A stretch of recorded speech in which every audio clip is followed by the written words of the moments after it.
All right. Okay. Ellie's recording it. All right. Welcome to our last social justice webinar series for Weglandow. My name is Mary. Mary Kunmi, you, Danico. I decided to go with my full legal name. I said that if Trump won, that I was going to drop my American name, but I decided just to expand it. So just remember, it's Mary Kunmi, you, Danico. And what an incredible opportunity for us to hear from some brilliant, insightful, badass women who are out there doing things to respond to social issues that are facing us. And so we are here to talk about post-election conversations. When we put this together, we had no idea what was going to happen. And so still we want to say, now what? Now what are we going to do? So I wanted to first start off by introducing our panelists. Our first panelist, Julia Huang. She is the CEO and founder of Intertrend Communication.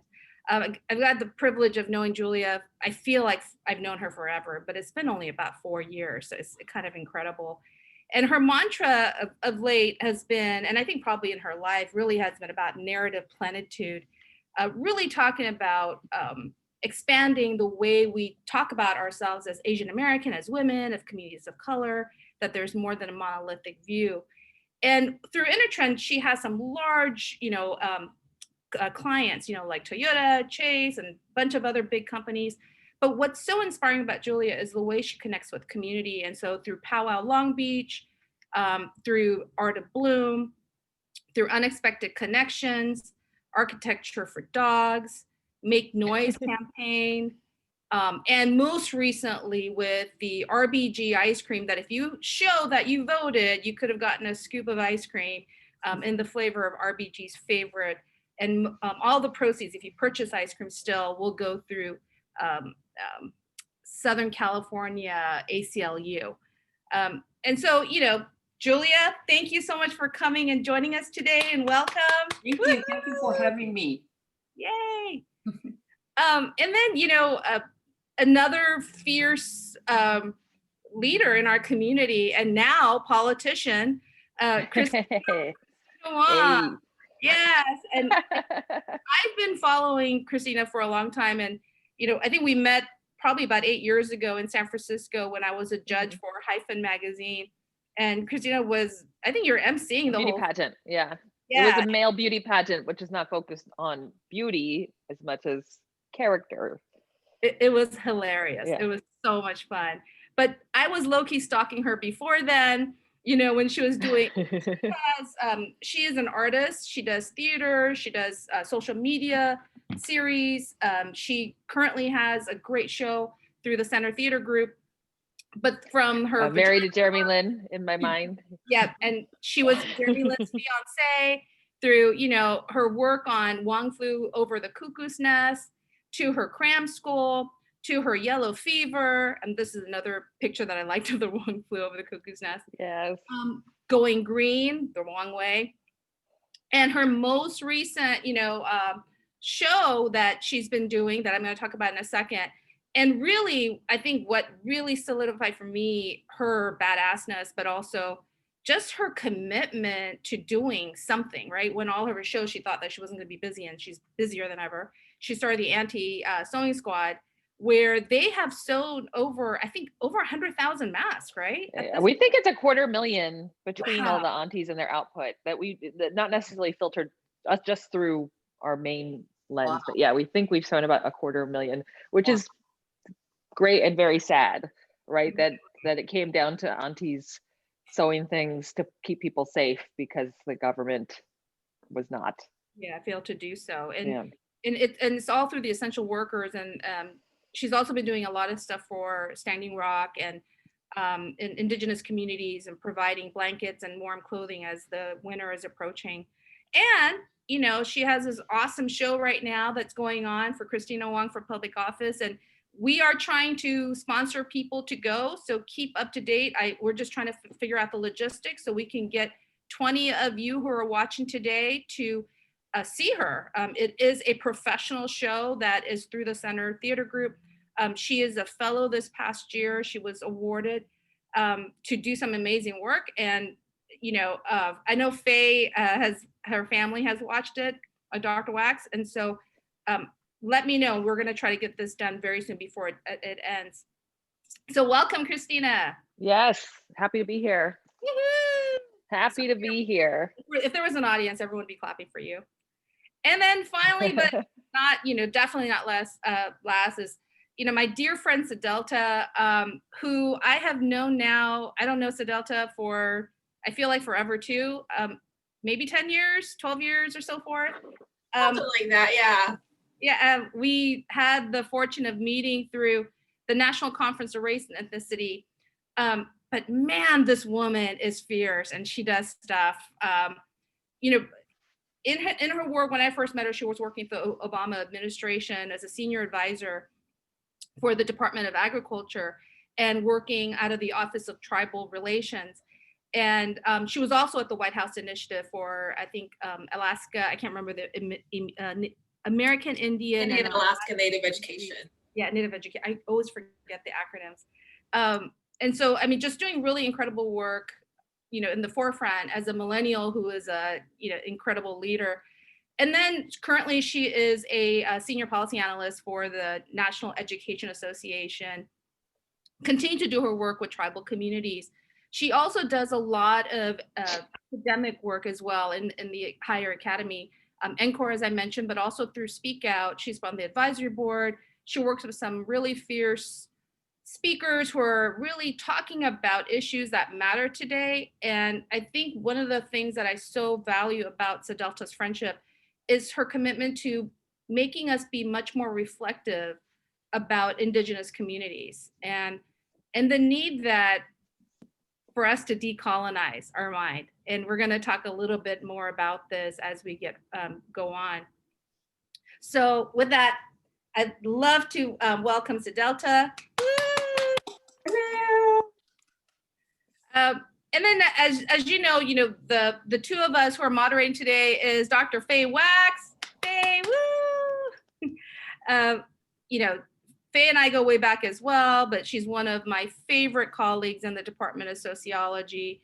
Her areas, her feminist framework revolving around sports and inequality, but her most recent work on facial paralysis. And we do work on millennials and Gen Zs through the Asian American Transnational Research Initiative, looking at the ways that social issues, political issues, and various factors, how that matters for millennials and Gen Zs. And also, in our most recent study, boomers and Gen Xers as well. So welcome, Faye. I just wanted to, before I end the slideshow, I did want to acknowledge the respectful of our land law acknowledgement, that at Cal Poly Pomona, we respectfully acknowledge the original caretakers of those land, the Tonga people and all their ancestors, elders, and descendants, past and present and emerging. And we also recognize that where you reside, and I'm currently in Hawaii, in the land of Mo'ili'i, with folks from the Native Hawaiians, we also recognize that where you are is home to many Indigenous peoples from all over, and we share and show our respect and gratitude. So I did want to start with that. All right, now to the fun stuff. All right. Faye, do you want to start with some of the questions that we have with our folks? And some people are messaging me saying they're trying to get on and can't get on, so I'm going to respond to that too. But Faye, do you want to try to get on there? Absolutely. So our first question for the group is, now that the election is sort of over, how do you feel? How do you guys feel about the outcome, and what surprised you the most? Oh, I'll jump in. I'm happy of the outcome in the presidential race. I'll start with that. I wasn't sure, and that one, while that position isn't everything, in the last 4 years, I personally have felt it cause a lot of anxiety in the communities that I work with, whether they be immigrant communities, communities of color who felt more targeted than usual, Asian American communities that felt like why does he keep calling it the Chinese virus? Why is he enabling that? Why is he enabling the Proud Boys? To folks who are undocumented, to folks who are who teach ethnic studies, like there's such a long list. So in that sense, I was happy of that. It's not there are no perfect outcomes, I will say, in the sense that there's still a lot of work to do. I'm finding myself revisit the moment from 2006 when Obama got elected, and I think we'd gone through about 8 years of Bush? Was it 2006 when he ran? 2008, yes, 2008, sorry. 2008 when he won, and I basically let go of the reins and didn't really follow politics. I just took a ride in the back seat and just felt like going to be taken care of, and was totally taken by surprise when Trump actually won. And that there was quite a base that had been sort of a brewing in their resentment of Obama as president, who weren't going to take it and were going to vote for Trump. So, and I see that reflected in how a lot of local California ballot propositions went down. There was a Prop 22 and 15. 22 was to was that a no? Was it no to make them employees? So I was actually surprised that one passed in such a progressive state, because California tends to be like where the most progressive stuff happens first. So that didn't go. And now Uber drivers are going to be making $10 an hour and driving their cars into the ground. And also Prop 15, which would have taxed corporate property owners who, like Disneyland, that have been paying the same tax rates since 1975. So that didn't go. So that was, and that money would have gone to education.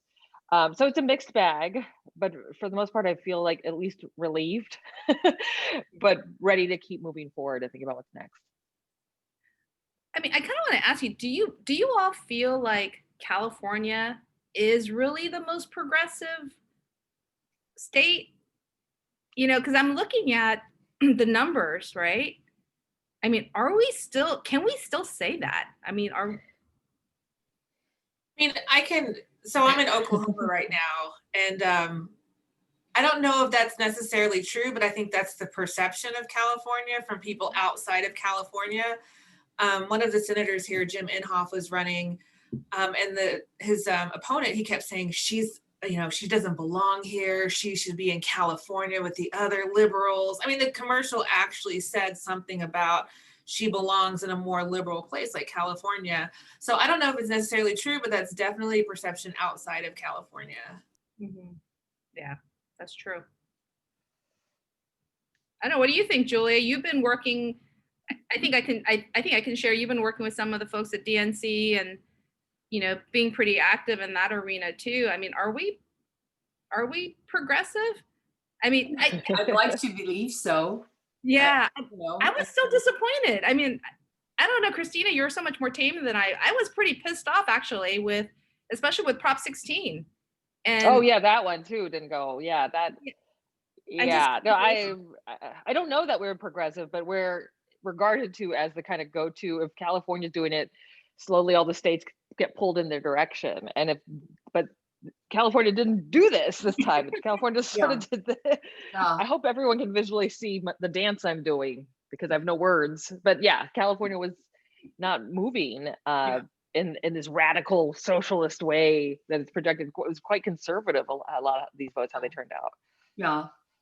I mean, I concur with, Kristina and probably with Sedelta as well too. With all of you in terms of the outcome. I mean, I wish that it's over, but it's still kind of dragging on. Like I thought that I could go back to watching news again because it was so depressing for a long time. And, but still it's depressing.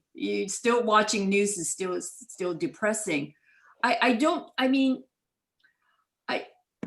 was reading a columnist or an editorial on New York Times, and they were saying that that they feel even more depressed than 2016 when Trump won. That this time, although the outcome and hopefully it's going to be cast in stone, but the outcome was much better, that she felt even more depressed because of the state that this country is in. And I don't think that I was surprised, but I'm still shocked in terms of the bubble that I live in.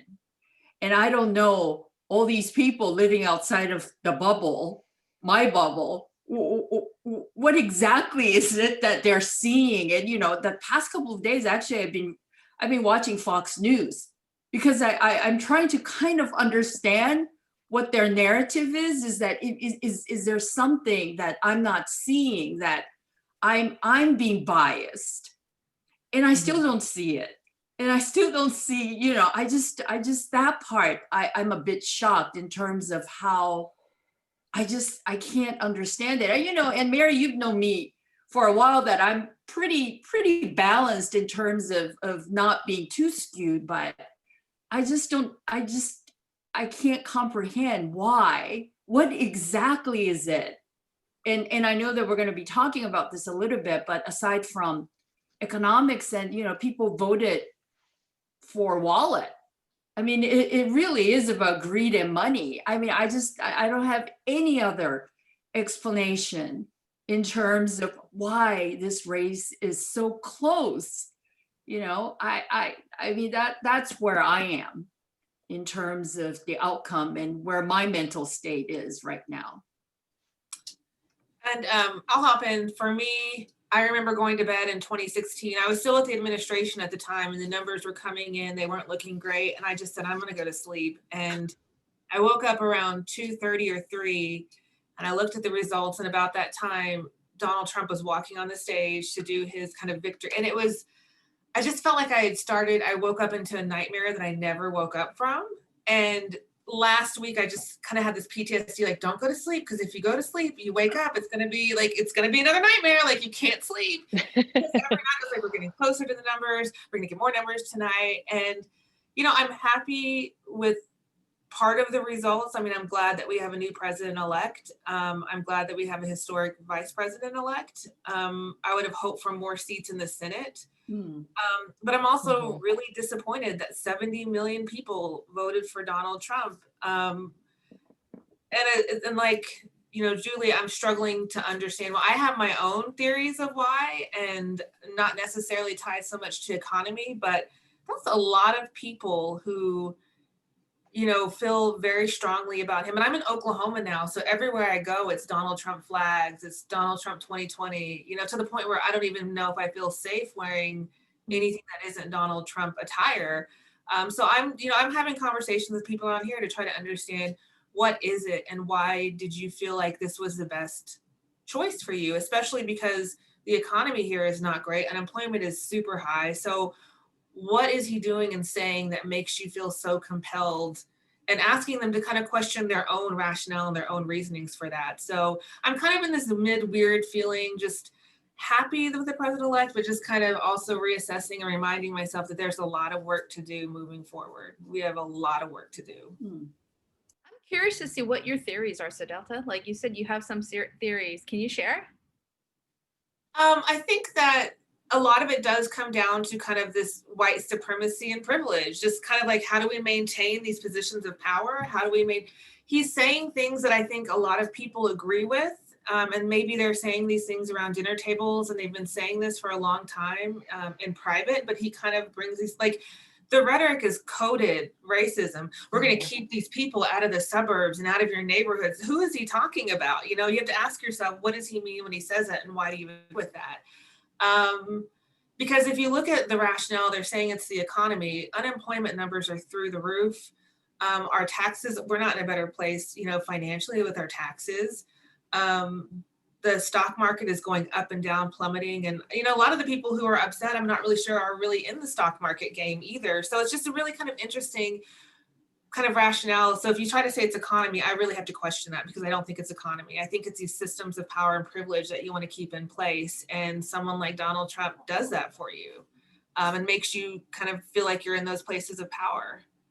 So, I mean, it's probably a little more negative, and, you know, maybe Others may not agree, but I think a lot of it does come down to that. And I don't want to say they're individual racists, but they're kind of supporting these policies and institutions and systems that are racist by nature. Yeah, it's kind of interesting. It's like perception too. It's kind of what Kristina is talking about, the notion of progressiveness, or, you know, how forward, like, is this perception, even the notion of economy. People who voted against Biden, it's like, I don't want to pay the $400,000 tax. And the question is like, are you making $400,000? I mean, like, dang. I mean, Kristina, like, you ran for office. You see how it is at a local level, and then you see this at a global level. What do you think appeals to voters? I mean, even in California, well, 5% are, you know, blue, and blue doesn't mean progressive, but like, what do you there's think? so many. Well, I live in Koreatown, Los Angeles, which is a predominantly immigrant neighborhood. I like to say that this neighborhood is, if Seoul, Korea and Oaxaca, Mexico had an urban planning baby, you would get Koreatown. English is not the first language. I get greeted, I'm Chinese, and I get greeted in Korean by Latinx like folks in the street. So it's like this totally different kind of dynamic. So my election was a neighborhood council. And this is, I think, what I'm seeing with like local small offices. Half the time, if you don't know your way around reading a voter guide or knowing what organizations you align to and can, or sit around and do the research, you're like in that booth looking at these names going, that sounds like a nice person's name. Oh, that's a woman. Well, Chinese. Like that's how most of us ended up with local government, is that kind of decision making. And I was no exception.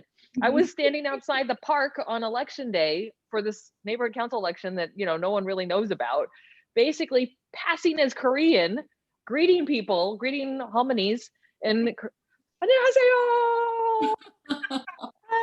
Like, just like the worst, cheapest tactics. Like, didn't even like, and I had this out in the streets. I had this whole like clown spectacle in the street, my backdrop. And that's, yeah. So that the politics of getting elected locally are so, it's a miracle we haven't all fallen apart because we just go by hunches and names, or I've seen that name on a sign and it was a, you know, didn't offend me completely, so I'll check it off. But yeah, locally, I think there's a lot of power and a lot of work to be done. It's very tedious. The particular position I have is unpaid. I actually would encourage anybody to just run for office just to have this experience of doing that. But I think what's interesting is you tap into what your leader side is like, because I was sort of like half performance art, me running for office, but once I was elected with 72 votes, if you count the vote I cast for myself, that I was like, people like actually listen to me when I dragged them out of their driveway and made them go into the booth and vote for me. And I kind of took it, you know, to heart. Like I am someone's leader, and at the end of the day, we can make all the culture we want and believe all the things we want, but it does come down to legislation. And there's someone else who you've elected to pull that lever for you. So that to me is, you know, what I've noticed is that there is a lot of power. It's very bureaucratic, but you should run. Y'all should run. You should think about running and use it as your pretend masters in public policy to have that experience. You hear that, Kelly? You got to run now. Forget IO, PhD in IO. Go. Yeah. Run. And then do a show about it from your house, which is what I did. We're all performance artists, right? Yeah. True. I mean, I don't know, Faye, if you want to jump in at any time, but, you know, one of the things that we're curious about is, you know, systematic racism and economy are the two things that we've heard the panelists speak about. But clearly the election results yields that there are other kinds of issues that may matter. I mean, are there certain kinds of social issues or political issues that you feel that we need to pay closer attention to, you know, moving forward? Like when we're talking about what next, what should we be paying attention to? And Faye, feel free to drop in any time. I can hop in. I think one thing that we really have to pay attention to is rural America. I've heard this before, and I come from rural America. I remember I was listening to somebody speak after Trump won the first election, And he said, you know, Democrats can be a party of elitists. And I was like, I'm not elite. I come from this, I'm not, you know, and then, but he made a good point of, you know, we're talking about things like systemic racism and climate change. And a lot of people in this country are struggling just to get by. They're, you know, working very hard, working multiple jobs.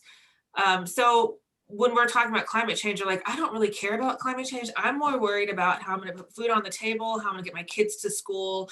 I'm worried about paying my bills, getting medicine. And so we have to start thinking about those things too. And we have to remember those communities. We have to thank them because they're serving in military. They're providing food for us. They're providing electricity for us. We need to go to rural America and talk to them and reconnect with them, because I think a lot of times we do have a tendency to look down on rural America at times and make a lot of judgments about rural America. But some of the best people I know, I've grown up with them.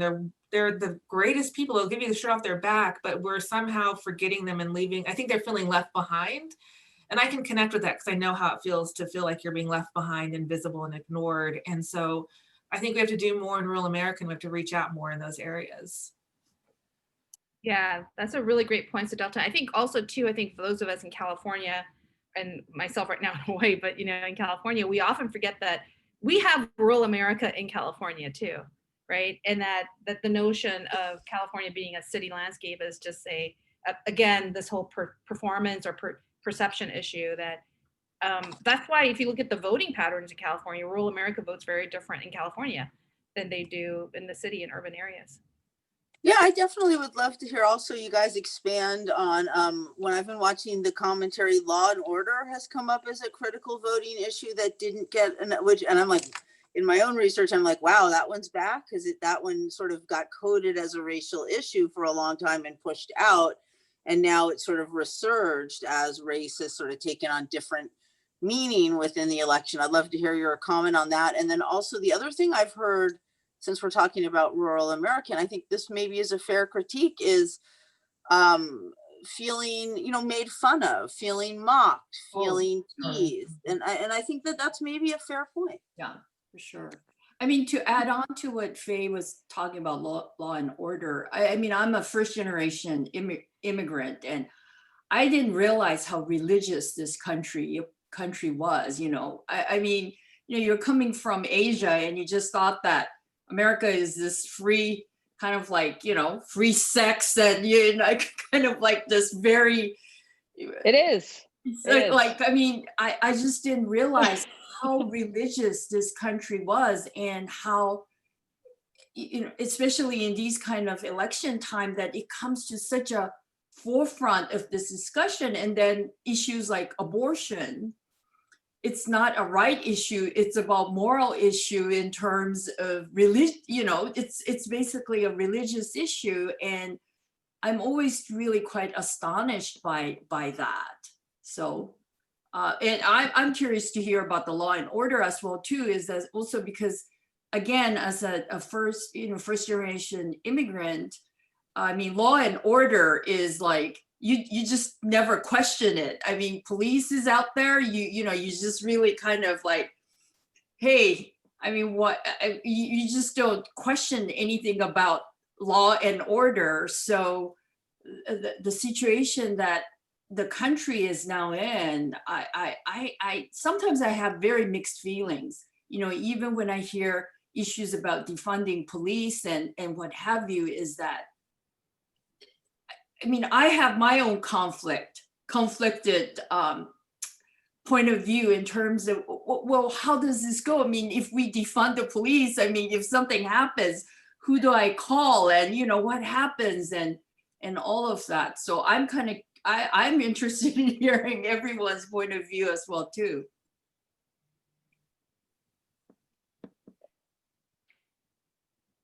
Does anyone else want to add to that? Yeah, I would like to say, I feel like a lot of also what is shifting about our culture in the last 20 years is we just have so much more media, and it's so easy. And I think Julia sort of pointed to it in your answer. It's really easy for something like the phrase defunding the police to get completely co-opted and turned into something it's not. Like the commercials Trump was running was like, you've reached 911, press 1 if you've been raped, 2 if you've been murdered. It's like, no, that's not how this is. Come on, like, this is not how this is going to play out. But they also, like, Frankenbit which is a reality TV term I'm using, like something that Biden is not for defunding the police, but they kept pushing at him like he was. And that media, that messaging is powerful. And I think there's too many places to look. And news is not unbiased, I think. Like, I very clearly feel like I could lay out a spectrum from left to right of every media source and tell you where they sit, and very few are right in the middle. And we just basically, I like to describe it as we've all become characters in a reality TV show that really is run by a reality TV star, and because we have Twitter and stuff, we can actually yell and scream back and feel that we are powerful and have a platform, or I'm going to share this link of this news article and now I'm a media source, so this has shifted how we receive information and how much nuance we're able to engage in. I mean, I think it's what you're speaking to too reminds me of the fact that our country has become increasingly anti-truth, anti-science, anti-intellectual, and that it's a bit scary actually, because everyone is an expert, to your point about social media, anyone and everyone is an expert. And when you do have experts like Dr. Fauci saying, hey, wear your bloody mask, right? Not in that way, but basically saying this is what we can do to help, people don't believe him. And it's the way that, and are we, I mean, like many of us who've done, media analysis or done studies on that, in the past, they would say, that human beings are sponges, and whatever they see on television, they'll, they can be prone to violence or just interpret whatever they see on. And we used to think that, human beings have more agency than that. But social media is a very different animal, because I think, to your point, with Twitter or any type of interactive processes, they feel that, hey, Kristina Wong just said this, so it must be true.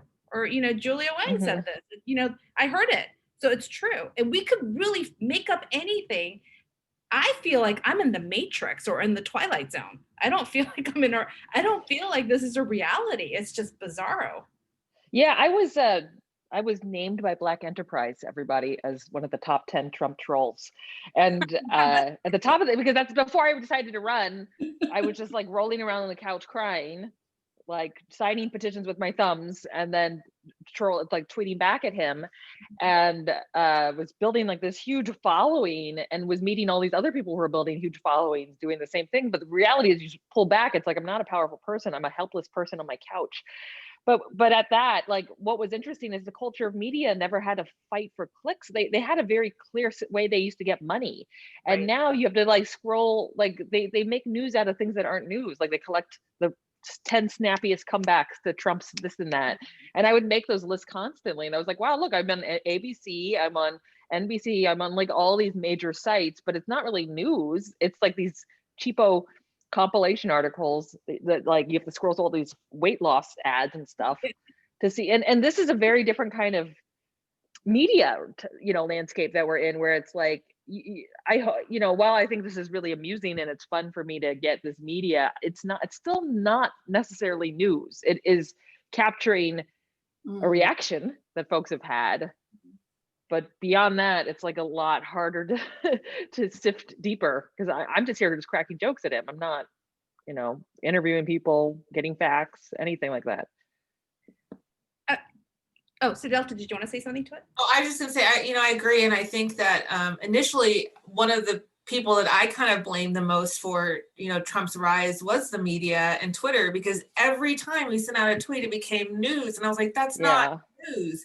You're giving him and you're fueling him with your coverage constantly, anytime. So you're just kind of like, he knows how to get a reaction from media, and that's not really news, but it became news, and he got free coverage for it. He got free time on the air. And for someone like him, I don't think he really cares if it's good or bad coverage. As long coverage, any kind of coverage is attention, and that's really kind of what he seeks. And the media kind of gave that to him. And I wonder if earlier on, if Twitter had said, you're saying things that aren't true, you're not meeting our standards, stop your platform, we're going to either, suspend you or take you off completely, if that would have changed, the election, or if that would have changed anything, if they had done this 5 or 6 years ago. I mean, they're trying now, but it feels like it's too little too late. Yeah, social media is not a news company. And now they're in this weird position of having to fact check. I actually told Melania to inject bleach after she tested positive for COVID-19, and I got banned from Twitter for a week. And I was like, why did you ban? What? I'm just repeating the same advice that I got from the top. This, it makes no sense. And then like people say the most racist things to me on Twitter, and they won't. Well, it's just like their standards are so all over the place that and this is these are the standards that we have to figure out what the truth is. And some of it's not just racist, it's violent and it's aggressive. And instead of saying we're going to block this person for inciting violence or saying something racist or violent towards you, you're the one that gets blocked. It's a weird, it doesn't really seem to have, I know there's a rhyme or reason, but it feels very subjective. Yeah.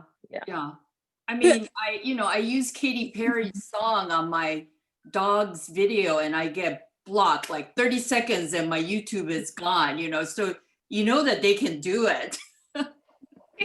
So, and I'm not saying news used to be perfect either. Like there was a big lack of what they weren't covering. And those were a lot of stories inside communities of color. There was a lot of empathy that was lacking and stuff. But now we've on this flip side where everyone gets a news channel, so they can choose that they will only go to this corner to get their news.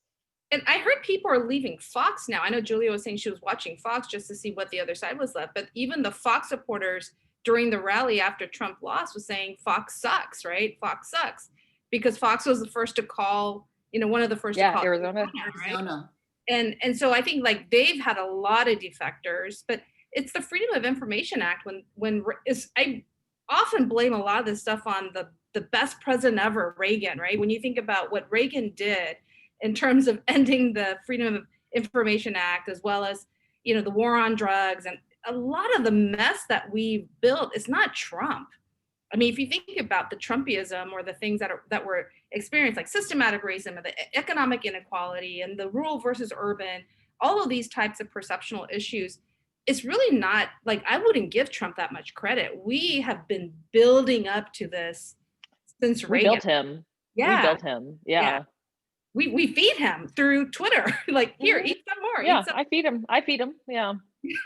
Well, and to bring it back to the media, as we're moving into this transition of power moment, I was just thinking as you were talking about all the alerts I've been getting all day that are sort of centering around, will there be a peaceful transition of power? And I'm getting, messages from my cousins. And I just wondered if you could go on about the sort of the plethora of media and how that's shaping us.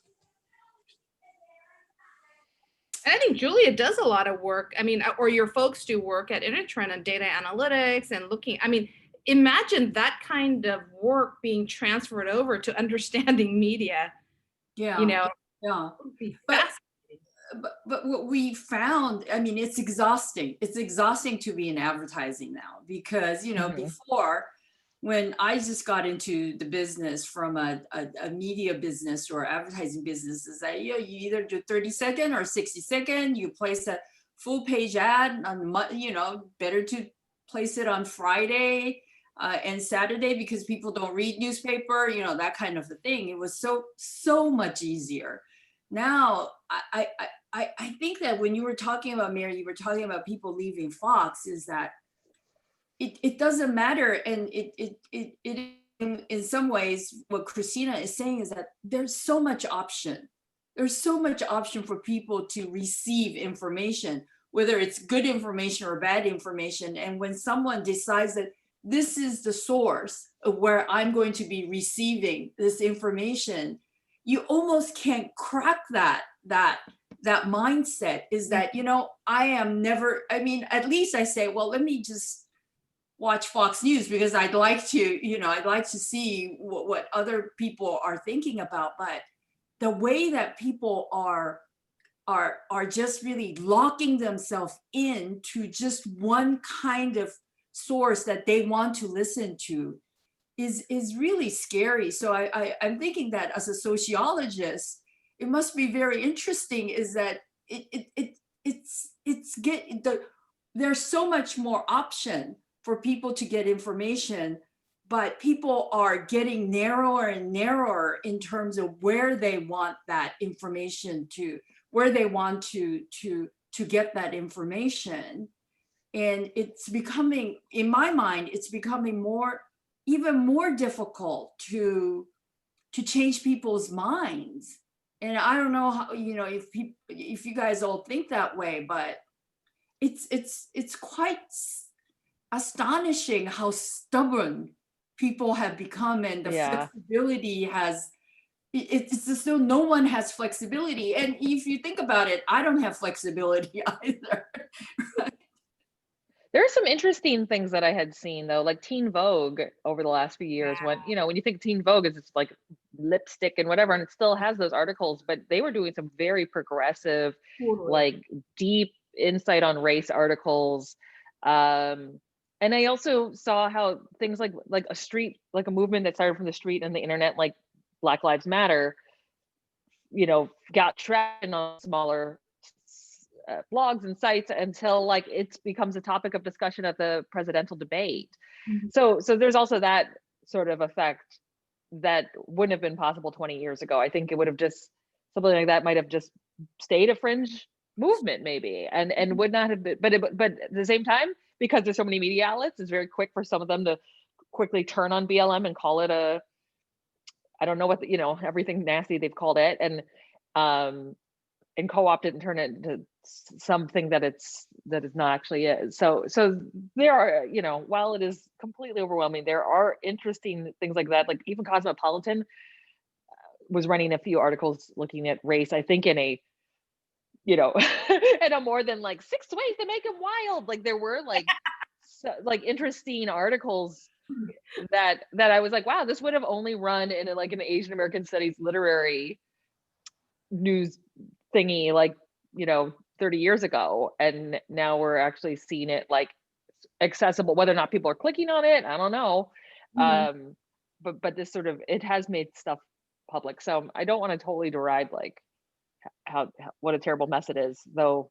In the mess, beautiful stuff happens. And yeah, I've been so impressed with Teen Vogue and their journalism, in terms of what they've been writing. It kind of reminded me of this new generation of Helen Zia when she was at Miss Magazine, right? Is that, you think about Miss Magazine as this magazine that was very like, gendered in many ways, but she wrote some really progressive and provocative articles through Miss Magazine. And you see Teen Vogue kind of taking on, and I often say, I believe that Gen Zs are going to save the world. I feel like this younger generation, is really putting us to task. And when you think about Black Lives Matter, as you pointed out, a lot of, and during COVID, I mean, we're not talking about the fact that we're in the middle of a pandemic and 2020 just royally sucks, right? And the last 4 years have sucked.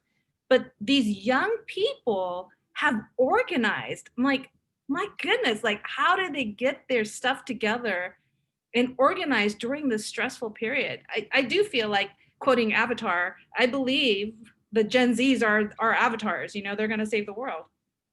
And one other source that's been doing some really good articles is Vanity Fair. They did incredible, especially about the transition. After the administration ended, they did different ones at Department of Agriculture, Energy, and those were some of the best articles I read, because one, they actually told you what those departments do, because I don't think people really know what government does. They're all afraid of big government, but they don't really realize that government and government funding is a part of their everyday life. And then the other thing is, I just forgot what I was going to say. The Gen Z. What's really interesting to me is that I guess the conversations are changing. When I was in high school and when I was in undergrad, we didn't talk about systemic or institutional racism. The only racism I knew about was segregation. And it basically was kind of framed as segregation was racist and it's wrong, and we took care of it and it's over now. But I was like, I don't think it's over. I have these feelings and people are treating me different ways. I navigate this world differently, but maybe I'm a crazy one. And now we know that there's stuff, white privilege, like these kids are growing up with this new vocabulary, this new understanding of the world that we never had. I mean, this is stuff I learned, and a lot of it was when I was growing up was in academia. People were talking about that, but it wasn't mainstream, and it's mainstream now. So I think it's going to be interesting to see where they go with this, because that's stuff I didn't learn about until much later in life. And I was like, oh, James Baldwin basically wrote my whole experience, and I wish I'd read this 20 years ago, but I think it'll be nice because they have a totally different kind of toolkit and vocabulary and understanding of the world than I had at that age. And I just feel like they're going to go further and have, make some really incredible changes. I mean, I love I the think- fact that they call people out too. So sorry. No, I would just say to Sedelta's point, like the everything is sort of flipped a little. Like we're getting like it's just stuff basically explained to us by Vanity Fair. I would also say comedians are now in this position of it's not. We don't even have I don't do comedy clubs, but like we don't have that space anymore. Like we literally now have no physical spaces that we can because kill everybody if we gather in public. But what I'm seeing is that comedians in the last few years have also had to take on the task of actually delivering the news that you can hear and understand and kind of make the most objective judgment on, right? Yet that judgment is not objective and it's framed around laughter, but there's a lot of critique in that. And so we definitely come to a place where like I'm seeing it as someone running a sewing group where I'm making medical equipment. And believe me, the only thing I was sewing before this pandemic was vagina costumes and the set behind me. I was not trying to start a hospital out of my place in K-Town, but like the pandemic has like turned our lives upside down where we're cutting people's hair. We're cooking, we're doing things that we never did before. But we're also finding that, like everyone's had to switch jobs. And I do think that is sort of a sign. I like to say that comedians and politicians have switched jobs. We used to listen to politicians and laugh at comedians. Now we laugh at politicians and listen to comedians, right? And I think that this whole pandemic, I didn't make up that sentence, by the way, stole it. But like the whole pandemic has been about everybody switching. And maybe this is where we need to keep thinking about some of these switches are warranted and are needed because the people who had the authority or were gatekeeping before shouldn't have had it. The big arts institutions right now are having a really hard time. While they have a lot of capital, they've had to do huge layoffs because they have to manage these spaces, right? And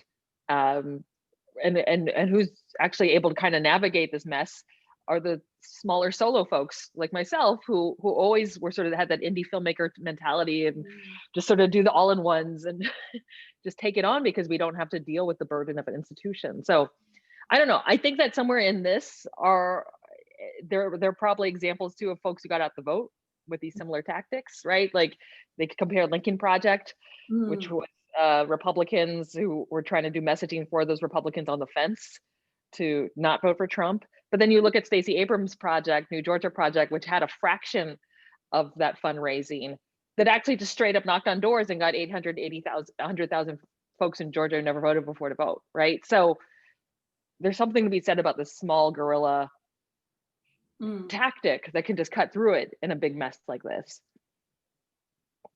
I mean, I think there's so much that you shared like to unpack. I think one thing takeaway that I'm just thinking is like, how do you get people to care? Like how do you get people to care to say, hey, I'm going to start this anti-sewing squad. I'm going to go and knock on doors. I'm going to call in a different state that's not my own because our democracy. I'm like, how do you get people to care? And then I think to Julia's earlier point is that maybe we're the crazy ones, right? Maybe, yeah, sure. Maybe we're on the wrong side of the thing. And one of the audience members was asking is that, it's always about like choosing the less of evil. Like what she says that we try lesser of two evils is what we end up doing. And they're just asking like, what do you think about finding or transforming the party to become representative of our values? I think one of the things that I'm questioning, like, what are our values, right? And then creating a more unfair, equitable society is what they're asking. But I always hear this. It's like I'm choosing Biden because he's lesser of two evils. I'm like, well, I don't know if Biden's evil. I think Trump. I think Trump is evil. I don't know if Biden's evil, but what do you think about that question? Mary, but to go back to you're caring is that, and I don't even know if this percentage or number statistic is correct or not, but I guess this year or this election, 80% of people voted. Is that true? I mean, that seems extremely high because my office is in Long Beach, and I was appalled always about the low turnout of voters. It used to be like in Long Beach at one point, the percentage was 7%. And I thought, how is that even possible that only 7% of the whole city is inclined to vote, right? So I don't know, the number that I saw this time in terms of 80% of people voted, and really, quite frankly, Trump got more votes this year than in 2016. So if you ask the question of how do you get people to care, I guess people are caring. It's just that, what are they caring about? Yeah. I just thought that, wow, people are getting more active in terms of saying that I do want my voice to be heard, and therefore they're voting. But I'm not quite sure what are they voting for, and that is a question that I don't know. I mean, I do know that when I voted, really the priority was that I just didn't want that guy as our president. I mean, that was just a very simple priority, is that, I mean, I just can't. And Mary and I have had this conversation in terms of, I'm a business person. So sometimes the Republican policy is really appealing to me as a business person. And but then when I weigh in a lot of these issues, that I just can't. I mean, I don't care how appealing the policy issue is pertaining to business owners, is this, I just can't have that person. So, I'm just wondering, I mean, I'm asking the question back, is that, wow, if that many people voted, what exactly is it that we're trying to tell each other, or trying to tell the country in terms of what is the direction that we want to go? What kind of country do we want to be? So I'm just actually asking a question back. Well, and I think that, one thing that I noticed, I was going for a walk one day around my neighborhood, and, what I realized is, you can't deny that Donald Trump has definitely, brought people to the voting booth who never voted, who didn't care. He's definitely energized, and he's definitely connecting with with people who've never cared. Because I know I was walking my house, like, they've never had any kind of political anything, and they had flags and they had signs, and so I was like, he's definitely reaching an audience, and I may not agree with that, but I have to recognize that. But I also think that, we do live in these little bubbles, and it's not just media bubbles, but we used to be segregated by geography, but now it's kind of this weird digital kind of segregation that we live in, where I can have people on any day of the week. I can get on Facebook, Twitter, Instagram. I can reach out to my friends, and we all have this, we think the same way. We're kind of the same mind on things. But there's another group of people who are in the same kind of little bubble, but they're thinking the exact opposite. Mm-hmm. So our thoughts are being reinforced by people's updates on status, their tweets, their memes. It kind of drives me crazy that we kind of have there's really complex issues that we're being faced with. I mean, anything that we're talking about now is complex. There's no simple answer to any of these questions about economy, healthcare, education. It's not just a soundbite that's going to fix anything, or a meme, but we try to simplify these really complex issues into a meme, and we're ready to kind of like have a dialogue or fight in those ways, and it drives me crazy. But yeah, there's a lot of energy out there, and people are engaged. It's just, maybe not the way we agree or the way we want them to be engaged. Yeah, I will say, I feel like, go ahead, Mary. Oh, go ahead, Kristina. Oh, I really just think this all comes down to story. And I know Julia's a storyteller, and I'm sure you are too, Sedelta. But like when I was trying to research the show, I had this idea. I woke up one morning, I'm like, I don't know how to outdo this crazy clown administration as a clown myself, right? So I think I'm just gonna, if they gotta take my job, I'll take theirs and I'll run for office. And I did a lot of research about politicians, and a lot of it, politicians preparing to run for office is no different than solo shows writing shows for the theater, right? You have a narrative, and there's a way your coming out story, or your immigrant parent story, or your rags to riches story, all this, you tell the story so it ties into why it makes you a great leader. And I was really amazed. I was like, this is theater. They're just actors. That's why they call Washington, D.C. Hollywood for ugly people, because, it's like a really complicated, sexless version of The Bachelorette. That's what elections are, And so I think as we think about like what is next, I know for me personally, I'm trying to move away from rhetoric that just demonizes a certain party or those folks. It's hard. It's really hard to just just outright be dismissive, but just try to stick to talking about communities, individuals, if possible, right? Like to really just humanize the people who are affected by these policies, so that folks who are on the other side can see it and can empathize and see it. I think there was one really interesting point when John Kerry ran against George W. Bush, and was obviously not elected. Critics were saying after the fact, it's like John Kerry's only selling point was that he was not Bush. And that was what I was a little nervous of what was going to happen with Joe Biden, is that like we were physically not seeing him that much because Trump takes up so much camera time, and there's a pandemic, so he can't rally. And I was just like, what is Biden's selling point other than a lot of loss in his life, Obama's sidekick, and right? And luckily folks still saw enough of the story, and he picked a very compelling running mate, I think, to kind of carry that story forward. But I think this is where stories are really important, and unfortunately precede what we understand the nuts and bolts of what their policy issues are or whatever. Like I can name both of his sons. I can, name all the loss Joe Biden has experienced. I actually can't off the top of my head name different, aside from the busing thing, which commonly be clear that he wasn't into.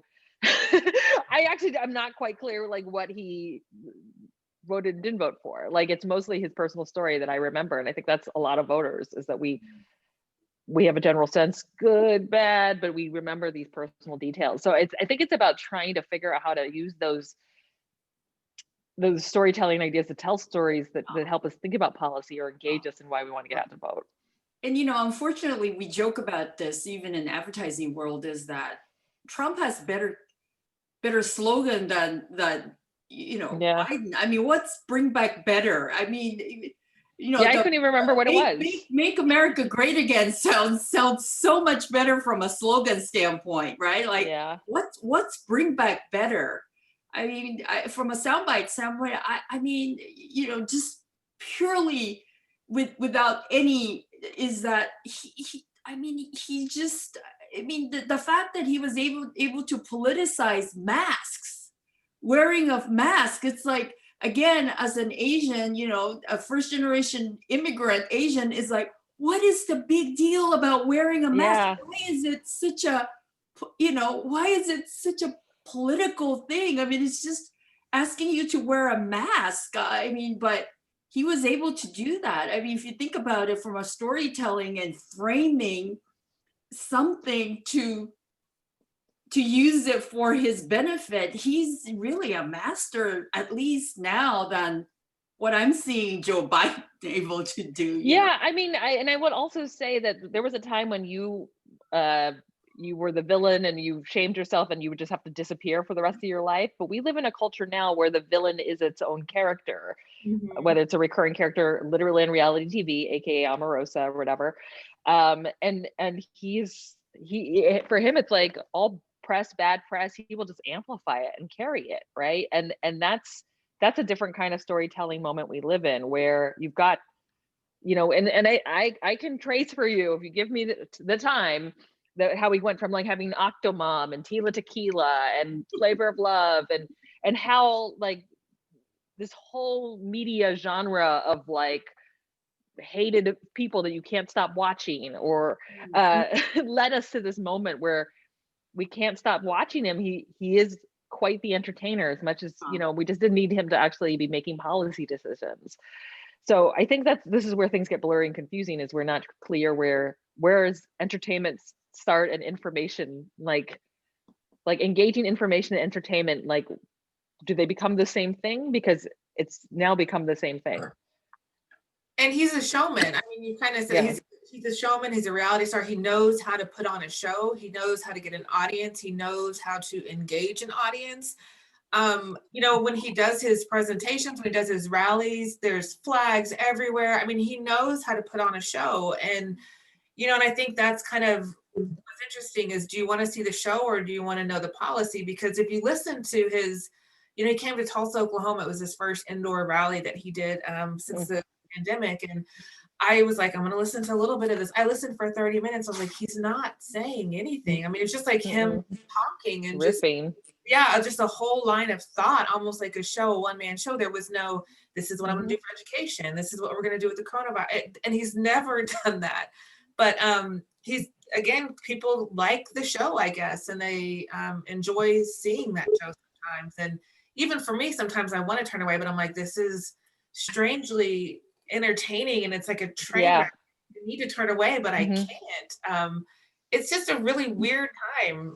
It does feel like the Matrix. It feels like I'm in the upside down or some sort of like other reality, and I haven't, you know, maybe I think you mentioned it, Mary, a Jordan Peele movie, you know. It's like we never got, I'm still in it, you know. So yeah, I was telling Sedelta that I refer to folks who, you know, like the Clarence Thomas of the world, or the Blacks for Trump, as the Get Out Blacks, where they've had the lobotomy and they're in the sunken place. And, you know, you have like the Central Park white woman who is calling the cops on the Marvel writer. And then she's like, I volunteer for Biden or worked for Obama or whatever. And then, you know, she's the Get Out White, right? Because they were like, we voted for Obama. And then you always have that one Asian, you know, in that Jordan Peele movie, that one Asian American guy, and you have these Chinese or Asian Americans for, you know, these right-wing conspiracy type stuff. I call them the Get Out people, you know, they're like in that Get Out place.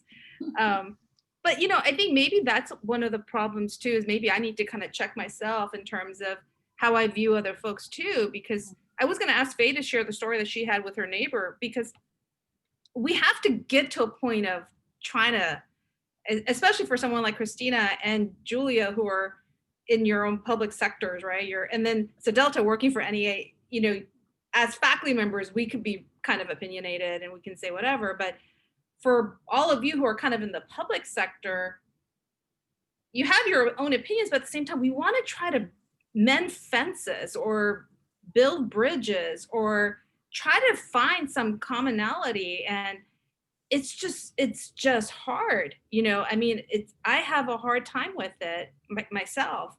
And I was telling Julia earlier, I said, if my partner voted for Trump, I get a divorce. It's like no brainer. It's divorce. You know, it's like deal breaker for me. Yeah. But harsh. No. What's interesting is I was checking out of a store here recently. This is probably 6 months ago, I guess. And the lady in front of me, her card wasn't working. She kept trying it and trying it. And finally, I was going to hand my card and be like, you know what, I'll just take care of it. But her card worked and she left, and I paid for my stuff and left. And we got to our cars at the same time, and I saw her get in a car and it had a Trump 2020 sticker. And I was like, well, I'm glad I didn't do that, you know. But then I was like, you know what? Before you knew this woman had that sticker on her car, you were ready to help her. You're ready to reach out to someone in need and help. And I had a conversation with another woman recently. We didn't talk about politics. We got along really well. But when politics came in, I could sense that she was here and I was here. And I was like, we're not going to have this conversation. But we're still more alike than different. Politics is definitely, it's divisive. Like I had to catch myself with that sticker. Like you can't, you know, I get mad at other people for doing that, but here I am doing the same thing, ready to just say, you know, to heck with this woman, you know, when I should have, and my first instinct was to help her because she was in need, but seeing that sticker, I was, you know, ready to just throw her under the bus. And that's not how it should be either. And I had to like have my own little reality check moment, come to Jesus moment, I guess, at that time. Right, like going back to what Julia said, I went to an academic conference last week, and it was a lot of smart people, but we all had the same narrative. And I went, you know what? It's not, it can't just be them that's being manipulated. It's got to be me that's being manipulated too. And I was thinking about what you were saying about narratives and stories, right? For all of these other people, they have some deep narrative too about how this fits into their identity and their sense of self, and maybe trying to understand, where that thing is in the narrative. Because when I have reached out to people, actually, a lot of them actually aren't that thrilled with Trump. And then again, I'm in Los Angeles, so the few people I finding that did vote for Trump, it was actually this deep anger at the Democratic Party.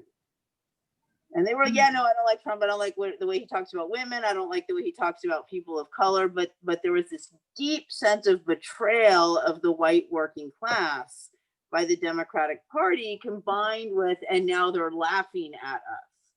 And I was like, you know what? He's not wrong about those things. I mean, I still, and don't necessarily see Trump as the solution, but his critique of what had turned him off of being with the Democratic Party was spot on. And then to make him feel laughed at and mocked rather than heard on those issues, I could see why he would say, oh, I've had enough, and turn away. And so how do we sort of, all of us sort of like, but I would always say to people is, you don't talk to all people the same, right? When I go talk to, when Mary and I are having a little hallway chat, we're going to talk differently than we would talk to students, than I would talk to relatives. And I think it's to some degree also with the internet, we've all started just sort of talking the same way to everyone. And maybe we need to rein that back in a little and remember our manners and our, sort of respect for people. But I was sort of wondering, especially for those of you in other places, what are those deep-seated narratives and stories that we're seeing that other people are telling that maybe we could use to build connections as opposed to draw us apart? I don't know. I think I lost too many friends to answer that question at this point. Yeah, healthcare has been working for me. It's interesting is they want the healthcare. I'm like, ooh, healthcare. All right, we can work on that. We can work in there. I think what's so alarming is that I think, to Faye's point, I think there's such distrust and disappointment with the Democratic Party that had Trump handled this pandemic well, had he responded to it in a way and listened to the scientists, he would have gotten reelected. Yeah. I mean, he would have gotten reelected if he listened to Dr. Fauci and all the doctors and just took care of this pandemic. But I think his incompetence with that just kind of highlighted and made the curtains come off the wizard and made it much more visible. But people are ready to vote for him again. I mean, almost 50% did vote for him again. I mean, he had record number of people voting out. So I think, as Faye was saying, it can't just be that side that's problematic. Yeah. There's something really, I think the thing that side, quote unquote, that side has is they're much more unified than our side. The blue side's not very united, I don't think. I don't know. What are your thoughts? I mean, yeah. How do we make things better? How do we become together again? Well, I mean, a lot of it is like, I look at how there's a thing on the left where there's something to be said that has been great about the cancel culture and being able to call people out. But what I think was not useful was that there's so much canceling within the left that that has made us a little less unified or less focused or quick to call people moderates or whatever. I mean, like visually, when you're describing how the right is so unified, then when you go to rallies, they all look like they're in a little army of blue and red. I think they don't look that great, in my opinion. Like, if you're gonna wear a uniform, like, I'd rather not. If that was a uniform, I'd just rather be dressed like a post, mailbox and be dancing like gritty in the street. But yeah, I think I forgot my point here, but I don't know. Sedelta, help me. Julia, help me. I forgot where I was going with this, but something about unity. I don't know. Well, and I think that there's a misconception that there's kind of like a monolithic, this is the Democrat, this is what they look like, and this is what a Republican looks like. because, and I also, I would get so frustrated because somebody would just say, I'm just not excited about Biden. And I was like, I don't need you to be excited about, and I need you to vote, and Yeah.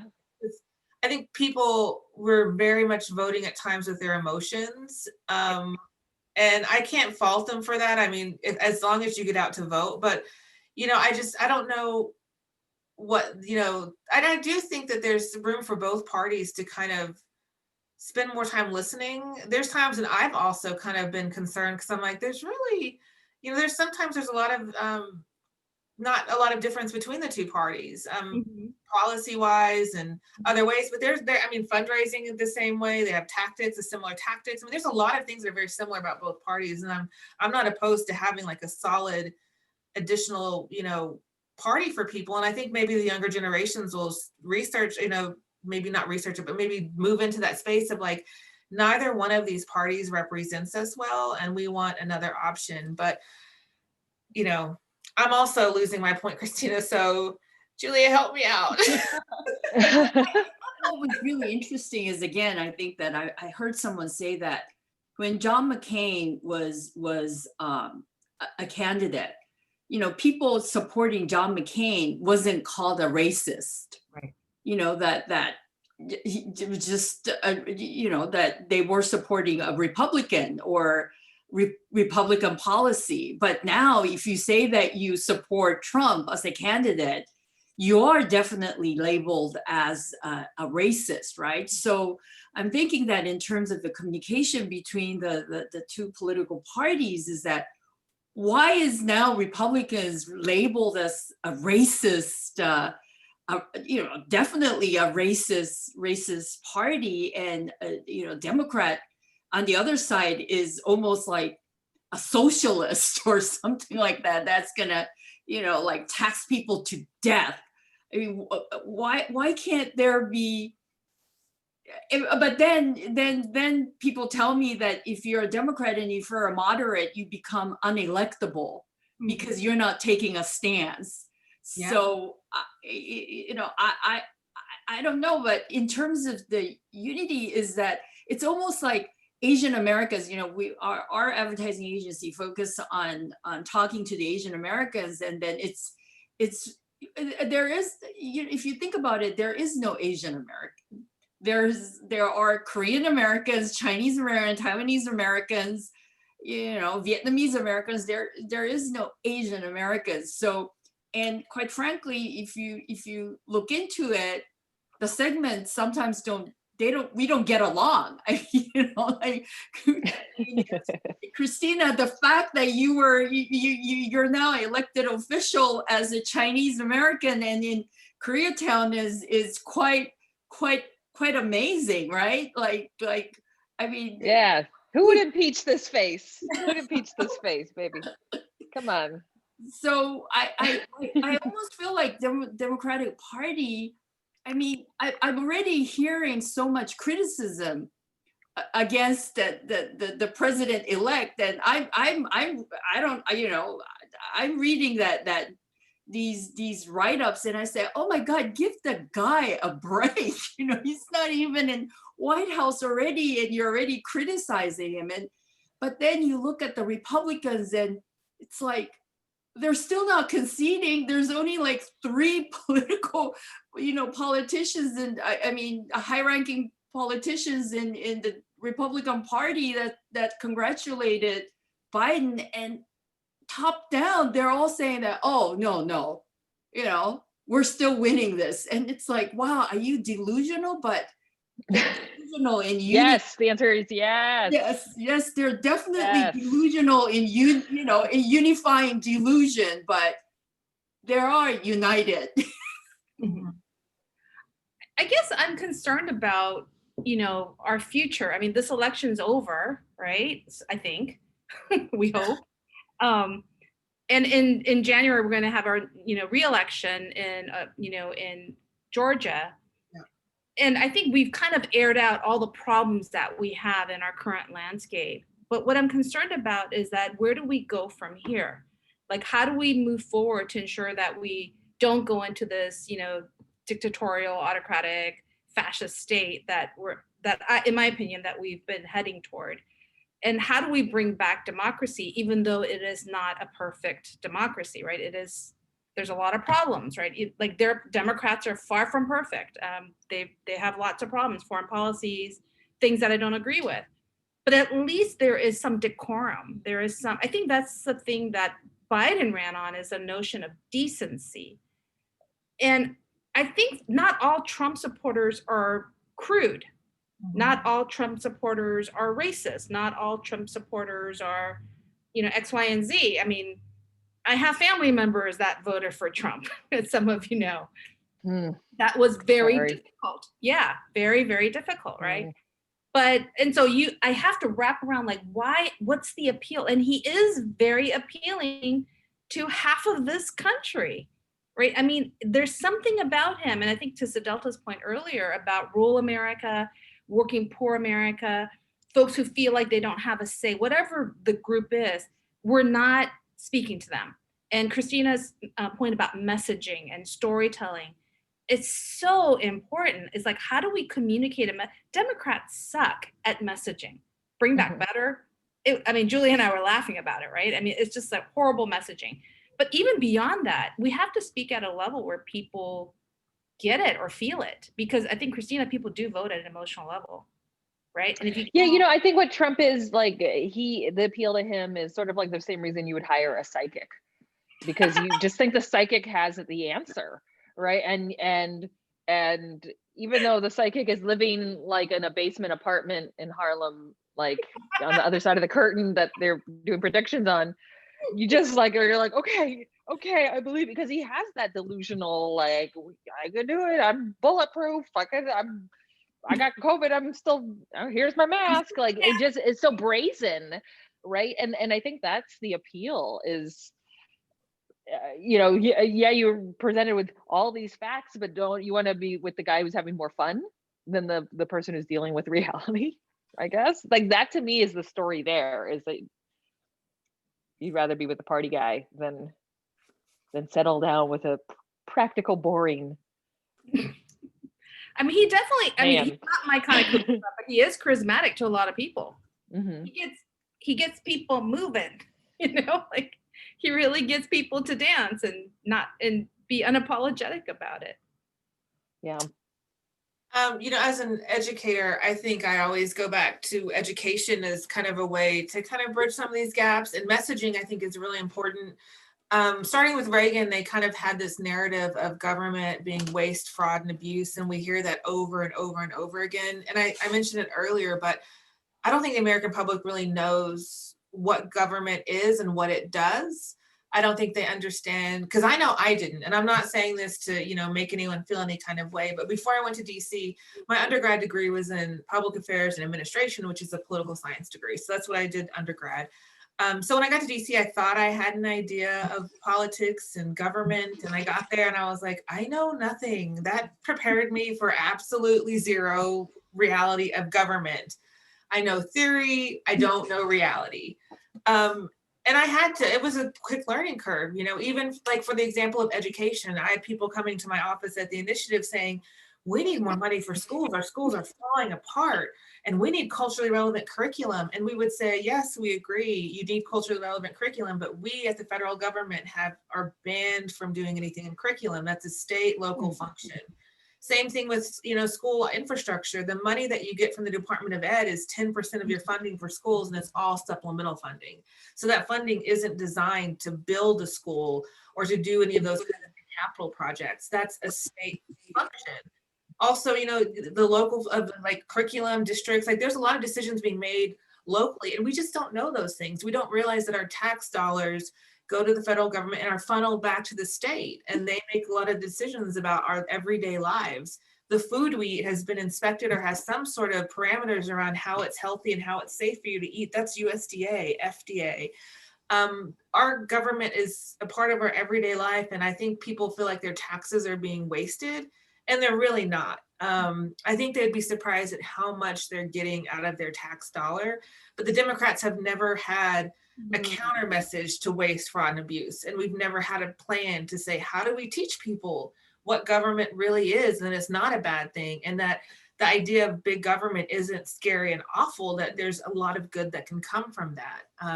So I just think we have to do a lot more education, a lot more conversations with people, a lot of more of kind of reaching across and just talking with people and trying to hear what their concerns are and making sure that we're doing our best to meet those.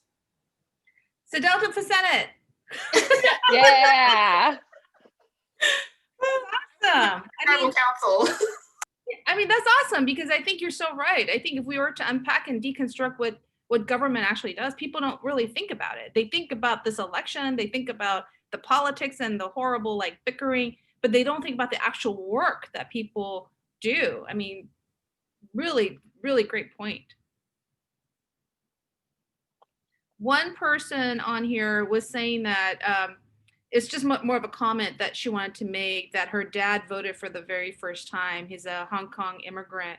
Oh, And she was just saying that her and her sister, who are both in college, really had conversations around the kitchen table to talk to him about different propositions. Even though Prop 16 didn't pass, I guess they all voted for it.